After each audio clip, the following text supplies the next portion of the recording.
and then we had to specify the interface in which this is going to be performed, which was fast Ethernet 00 as the inside global interface. And then once we hit enter here, we could, when we did a show run, we saw that it automatically added the overload feature.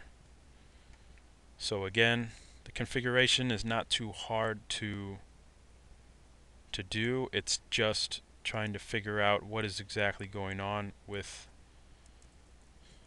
NAT Overload. That is half of the battle here. So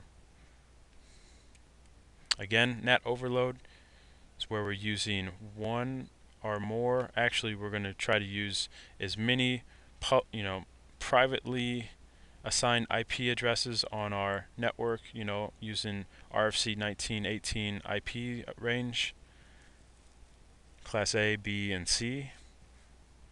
And what it's going to do is NAT Overload is going to take these inside local IPs and it's going to assign a port to them, which in turn the inside global IP address that we're using, in this case we're using one IP address. It's going to allow multiple inside local IPs to connect to a single inside global IP address, and it does this by assigning ports to each of these connections. And as we saw, these port connections timed out after a while. So if we do a show IP NAT translation now, we don't see anything going on here. Again, the port assignment was random. Basically, it just incremented.